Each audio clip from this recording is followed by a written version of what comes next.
ದರ್ಶನ್ ರೇಣುಕಾಸ್ವಾಮಿಯನ್ನ ಕೊಲೆ ಮಾಡಿರುವಂತಹ ಆರೋಪದಲ್ಲಿ ಈಗ ವಿಚಾರಣಾಧೀನ ಕೈದಿಯಾಗಿ ಪರಪ್ಪನ ಅಗ್ರಹಾರದಲ್ಲಿರುವಂತಹ ದರ್ಶನ್ ಅಂಡ್ ಗ್ಯಾಂಗ್ಗೆ ಹೇಗೆ ರಾಜಾತಿಥ್ಯ ಸಿಗ್ತಾ ಇದೆ ಅನ್ನುವಂಥದ್ದನ್ನು ನೋಡ್ಕೊಳ್ಳಿ. ನಮ್ಮ ಸಹೋದ್ಯೋಗಿ ಈಗ ನಮ್ಮ ಜೊತೆಗೆ ಈಗ ನಿವೃತ್ತ ಹಿರಿಯ ಪೊಲೀಸ್ ಅಧಿಕಾರಿಯಾಗಿರುವಂತಹ ಸಂಗ್ರಾಮ್ ಸಿಂಗ್ ಸರ್ ನಮ್ಮ ಜೊತೆಗೆ ಸಿಗ್ತಾ ಇದ್ದಾರೆ. ನಮಸ್ಕಾರ ಸರ್. ಸರ್ ನಮಸ್ಕಾರ. ಪಬ್ಲಿಕ್ ಟಿವಿ ಅವರಿಗೆ ನಮಸ್ಕಾರ ಸರ್. ನಮಸ್ತೆ. ಈಗ ನಮಸ್ಕಾರ. ಹೇಳಿ ಜೈಲಿನಲ್ಲಿ ವಿಚಾರಣಾಧೀನ ಕೈದಿಗಳಿಗೆ ಬಹಳ ಅಂದ್ರೆ ಏನು ವ್ಯವಸ್ಥೆಯನ್ನ ಕೊಡಬಹುದು ಸರ್? ಸರ್ ಬಹಳ ಇದು ಅಂತ ಹೇಳಿದ್ರೆ ಜೈಲಲ್ಲಿ ಶುಕ್ರವಾರ ಒಂದು ಬಿಟ್ಟಿದ್ದೆ, ಬೇರೆ ಟೈಮಲ್ಲೆಲ್ಲ ವೆಜಿಟೇರಿಯನ್ ಫುಡ್ ಎಲ್ಲ ಕೊಡ್ತಾರೆ ಸರ್. ಅಲ್ಲ, ಓಡಾಡಕ್ಕೆ ಕೂತ್ಕೊಳ್ಳಕ್ಕೆ ವ್ಯವಸ್ಥೆಗಳು, ಕೂತ್ಕೊಳ್ಳಕ್ಕೆ ಅವಸ್ಥೆಗಳ depends upon the this thing. ಏನೋ ಆ ಕೈದಿ ಇರ್ತಾನಲ್ಲ, ಅವನು ಇದ್ರ ಮೇಲೆ ತಾಕತ್ ಮೇಲೆ ಹೋಗುತ್ತೆ. ಮಂಚ ಕೊಡ್ತಾರೆ, ಟಿವಿ ಕೊಡ್ತಾರೆ, ಚೇರ್ ಕೊಡ್ತಾರೆ, ಕಂಬಳಿ ಕೊಡ್ತಾರೆ, ಮತ್ತೆ ಒಳ್ಳೆ ದಿಂಬು ಕೊಡ್ತಾರೆ. ಇದೆಲ್ಲ ನಡೀತದೆ. ಅದು ಅಧಿಕೃತನ ಅನಧಿಕೃತನ ಸರ್? ಅಧಿಕೃತನ ಅನಧಿಕೃತವಾಗಿನ? ಅದು ಇದು ಅನಧಿಕೃತವಾಗಿ ಕೊಡ್ತಾರೆ ಜೈಲಿನವರು. ಓಕೆ. ಯಾಕೆ ಫಂಡಮೆಂಟಲ್ ರೈಟ್ಸ್ ಇದೆ ಸರ್. ಏನ್ ಜೈಲಲ್ಲಿ ಒಳಗಡೆ ಇದ್ರೆ ಅವನ್ ಏನ್ ಕೊಡಬಾರ್ದು, ನೆಲದ ಮೇಲೆ ಮಾಡ್ಕೊಂಡ್ಬೇಕಾ? ನೋ, ಅವನಿಗೆ ಫಂಡಮೆಂಟಲ್ ರೈಟ್ಸ್ ಎಲ್ಲಿದ್ರೆ ಅವನಿಗೆ ಕೊಡ್ತಾರೆ.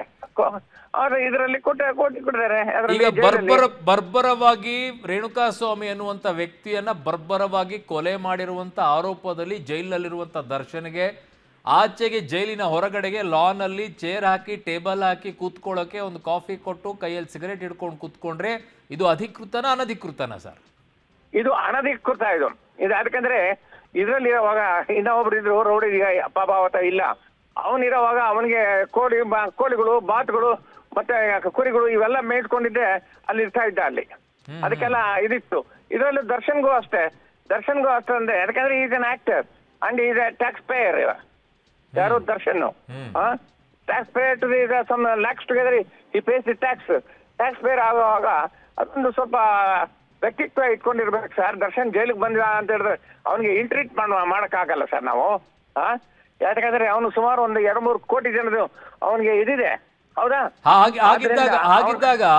ಹಾಗಿದ್ದಾಗ ಸಂಗ್ರಾಮ್ ಸಿಂಗ್ ಸರ್, ಯಾಕಿರ್ಬೇಕು ವಿಚಾರಣಾಧೀನ ಕೈದಿಗಳಾಗಿ ಜೈಲಿನಲ್ಲಿ? ಅವಶ್ಯಕತೆ ಇಲ್ಲ.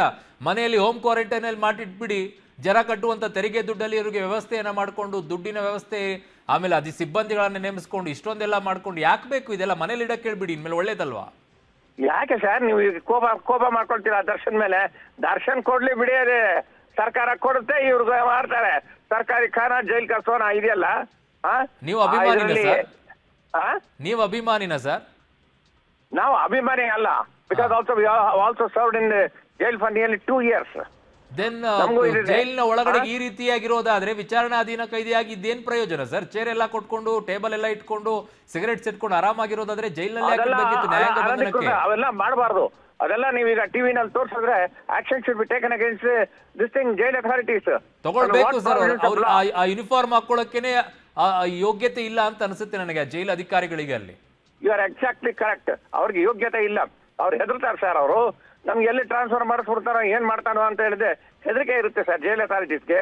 ಆದ್ರಿಂದ ಜೈಲ್ ಅಥಾರಿಟೀಸ್ ಆಯ್ತಪ್ಪ ಟೇಬಲ್ ಬೇಕಾ ಕೊಡ್ತೀನಿ, ಅವನ ಜೊತೆ ನನ್ನ ಫೋಟೋ ಇಟ್ಕೊಳ್ಬೇಕಾ ಇಟ್ಕೋ. ಇದೆಲ್ಲ ನಡೀತದೆ ಸರ್. ಒಂದು ಅಂಡರ್ ಟ್ರಯಲ್ ಪ್ರಿಸನರ್ಸ್ಗೆ ಇದೆಲ್ಲ ನಡೀತದೆ. ಇದು thank you Sangram Singh sir, public ಜೊತೆಗೆ ಮಾತನಾಡಿದ್ದಕ್ಕೆ.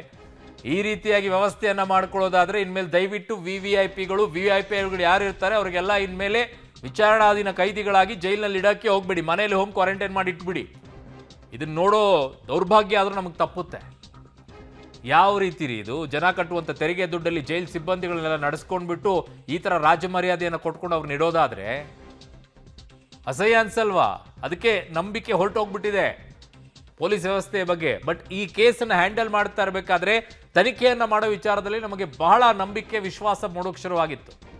ನನ್ನ ಸಹೋದ್ಯೋಗಿ ನರಸಿಂಹಮೂರ್ತಿ ಇದ್ದಾರೆ. ನರಸಿಂಹಮೂರ್ತಿ, ಜನಕ್ಕೆ ಒಂದು ಕಡೆಗೆ ಪೊಲೀಸರು ತನಿಖೆ ಮಾಡ್ತಾ ಇರುವಂತ ವಿಚಾರದಲ್ಲಿ ನಂಬಿಕೆ, ವಿಶ್ವಾಸಗಳು ಮೂಡೋಕೆ ಶುರುವಾಗಿತ್ತು. ಕಾರಣ ಇಷ್ಟು ದೊಡ್ಡ ಆಕ್ಟರ್ ಇದ್ರೂ ಕೂಡ ತನಿಖೆಯನ್ನು ಅತ್ಯಂತ ಪ್ರಾಮಾಣಿಕತೆಯಿಂದ ಪೊಲೀಸರು ಮಾಡಿದ್ದಾರೆ ಅಂತ ಹೇಳಿ. ಆದ್ರೆ ಅದೇ ಇನ್ನೊಂದು ಆಂಗಲ್ ಅಲ್ಲಿ ನೋಡೋದಾದ್ರೆ ಜೈಲಿನಲ್ಲಿ ಈ ರೀತಿ ವ್ಯವಸ್ಥೆಯನ್ನ ಮಾಡೋದಾದ್ರೆ ಏನ್ ಹೇಳಬೇಕು? ಅಸಹ್ಯ ಅನಿಸ್ತಾ ಇದೆ ನರಸಿಂಹಮೂರ್ತಿ. ಯಾಕೆ ಹಿರಿಯ ಪೊಲೀಸ್ ಅಧಿಕಾರಿಗಳು ಈ ಬಗ್ಗೆ ಸ್ಟ್ರಿಕ್ಟ್ ಆಗಿ ತೆಗೆದುಕೊಂಡಿಲ್ಲೋ, ಅಥವಾ ಒಳಗಡೆಗೆ ಇರ್ತಾರೆ ಬಿಡು ಜನರಿಗೆ ಗೊತ್ತಾಗಲ್ಲ, ಹೆಂಗೋ ವ್ಯವಸ್ಥೆ ಮಾಡ್ಕೊಂಡು ಅಡ್ಜಸ್ಟ್ ಮಾಡೋಣ ಅನ್ನುವಂಥ ಮನಸ್ಥಿತಿನ ಇದು? ಅರುಣ್ಣ, ಕಾರಾಗೃಹ ಇಲಾಖೆ ಬೆಂಗಳೂರು ನಗರ ಪೊಲೀಸರ ಅಂದರೆ ಕಮಿಷನರ್ ಅವರ ವ್ಯಾಪ್ತಿಯಲ್ಲಿ ಬರೋದಿಲ್ಲ.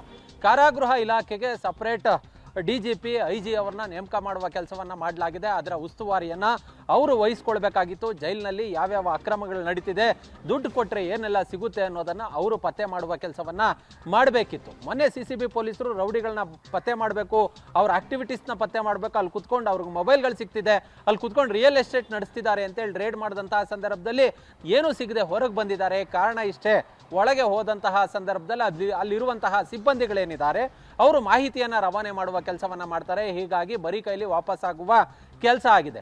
ದುಡ್ಡು ಕೊಟ್ರೆ ಜೈಲಲ್ಲಿ ಏನು ಬೇಕಾದರೂ ಸಿಗುತ್ತೆ ಅನ್ನೋದಕ್ಕೆ ಈ ಫೋಟೋವೇ ತಾಜಾ ನಿದರ್ಶನ. ಯಾಕಂತ ಹೇಳಿದ್ರೆ ಕೊಲೆ ಕೇಸಲ್ಲಿ ನಾಗ, ವಿಲ್ಸನ್ ಗಾರ್ಡನ್ ನಾಗ, ಈ ಹಿಂದೆ ಮಹೇಶ್ ಅಂತೇಳಿ, ಸಿದ್ದಾಪುರ ಮಹೇಶ್ ಅಂತೇಳಿ ಪರಪ್ಪನ ಅಗ್ರಹಾರ ಪೊಲೀಸ್ ಠಾಣಾ ವ್ಯಾಪ್ತಿಯಲ್ಲಿ ಆತನನ್ನ ಕೊಲೆ ಮಾಡಿದಂತಹ A1 ಆರೋಪಿಯಾಗಿ ವಿಲ್ಸನ್ ಗಾರ್ಡನ್ ನಾಗ ಜೈಲು ಸೇರಿದ್ದು. ಆತ ಬ್ಯಾರಕ್ 3 ಅಂದ್ರೆ ಸೆಕ್ಯೂರಿಟಿ, VIP ಸೆಕ್ಯೂರಿಟಿ ಸೆಲ್ ಬ್ಯಾರಕ್ 3 ನಲ್ಲಿ ನಾಗನನ್ನ ಇಡ್ಲಾಗಿದೆ.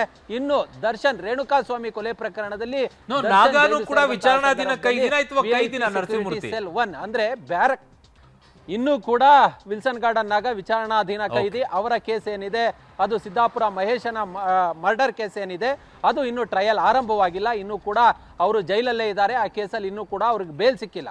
ಇಲ್ಲಿ ದರ್ಶನ್ ಕೂಡ ಇಲ್ಲಿ ಅಪರಾಧಿ ಅಂದ್ರೆ ವಿಚಾರಣಾಧೀನ ಕೈದಿ ಜೈಲಲ್ಲಿದ್ದಾರೆ. ಅವ್ರನ್ನ ಬ್ಯಾರಕ್ 1 ನಲ್ಲಿ ಇಡಲಾಗಿದೆ. ಅಂದ್ರೆ ಬ್ಯಾರಕ್ 1 ಮತ್ತೆ 3 ಮಧ್ಯೆ ಬ್ಯಾರಕ್ 2 ಇದೆ. ದೊಡ್ಡ ದೊಡ್ಡ ಗೋಡೆಗಳಿರ್ತವೆ, ಎತ್ತರವಾದಂತಹ ಗೋಡೆಗಳು. ಹಾಗಾದ್ರೆ ಇವರು ಗೋಡೆಗಳು ಇವರ ಕಾಂಟ್ಯಾಕ್ಟ್ಗೆ ಇವ್ಯಾವ ಗೋಡೆಗಳು ಅಡ್ಡ ಬರ್ತಿಲ್ವಾ? ಅಂದ್ರೆ ದುಡ್ಡು ಕೊಟ್ರೆ ಇವ್ರಿಗೆ ಸಪರೇಟ್ ರಾಜಮರ್ಯಾದೆ.